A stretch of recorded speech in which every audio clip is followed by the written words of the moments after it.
across the lake, a storm comes up. I think probably they would have thought, well, why don't we camp here for the night and get up and go in the morning? We're pretty good at getting across the lake during the day. But our faith is built on obedience, just like the disciples was. When Jesus tells us to get in the boat, we're supposed to get in the boat. Even if we don't understand what we're being asked to do, even if we think Jesus must be crazy, and I have to admit, I had that thought too. When Jesus says, get in the boat, get in the boat. Because it's for a reason.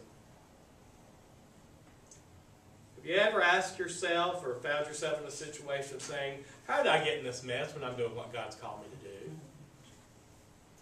I know I am following what God has laid out for me, and here I find myself in a bad situation.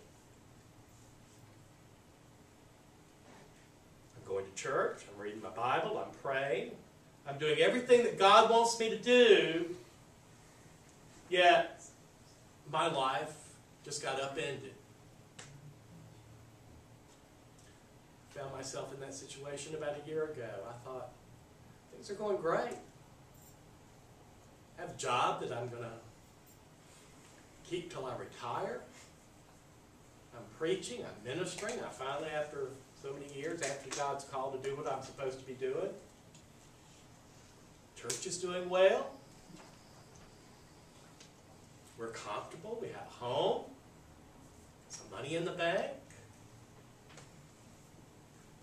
Now the blue, I lose my job. First thing I do is, Lord, I'm doing what you told me to do. Not so bad the first month. Unemployment kicks in. Second month comes. Third month comes. Sending out resumes by the dozens. No bites.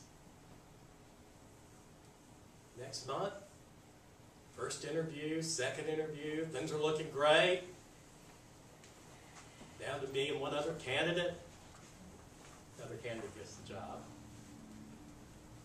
A couple months later, find out that job went to Charlotte.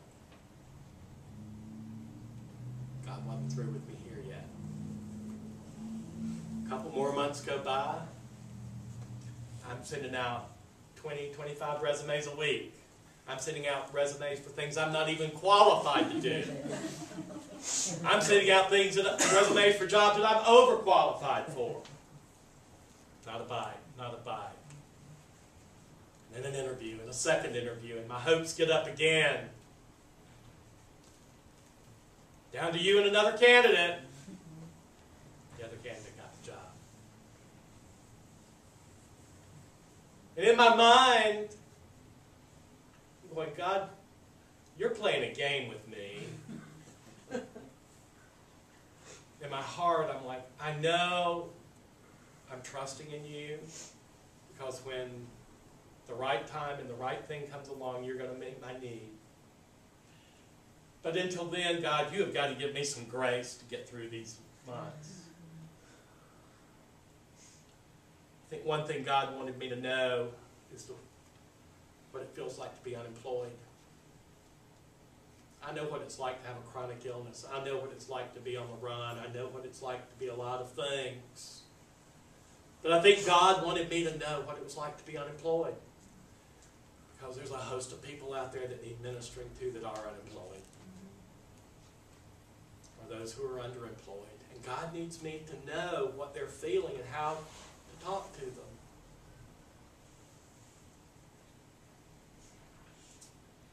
Why is this happening to me when I've been doing what God wants me to do? Those old disciples in that boat must have been thinking the same thing that night. Why did Jesus send us out here in this boat? Surely he knew a storm was coming up. Surely he knew what we were going to face. We know. He knows everything. He knows we're going to be petrified. He knows that we could have this boat turned over and every single one of his followers lost in a single boating accident. Yet he sent his most beloved and trusted followers out to face the storm alone. He didn't get in the boat with them. He sent them out in the boat by themselves. Our human perspective tells us that turmoil is bad and peace is good. Our human perspective says, as long as you're doing what God wants you to do, things are smooth sailing. God's a God of peace, then why is there turmoil in my life? Why do things happen to me if I'm doing what God wants me to do? If I'm being obedient, why do things happen to me? Why do we face these storms when Jesus seemingly isn't around? Why are things happening when Jesus isn't in the boat with us? The answer is that many of the storms we face are because we are living the life that God has called us to live. Satan himself hates to see us living for God. And he wants to do anything in his power to get us to alter and change our course. And when we are living for God, I can assure you, that is when he's going to attack us. When we're doing the right thing, you can guarantee you Satan's going to be there.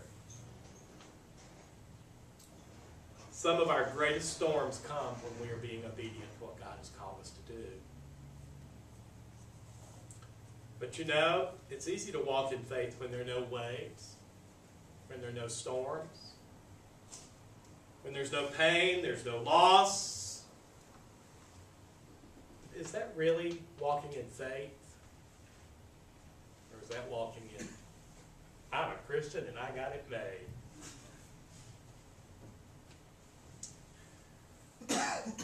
2 Corinthians 5 tells us that we are Christians and we walk by faith, not by sight.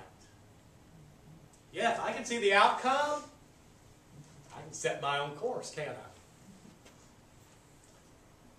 If I can see the big picture, then I'll write down what I think ought to happen instead of saying, God, whatever you say, that's what I will do.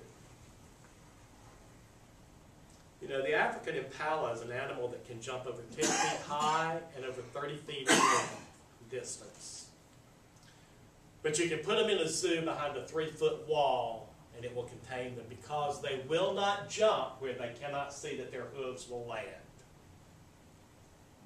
So this gorgeous, beautiful antelope that lives out in the wilds of Africa that can jump 10 feet high, twice my height, and 30 feet in distance can be contained by a 3-foot wall simply because they can't see where their feet will land. They jump by sight, not by faith. We walk by faith and not by sight.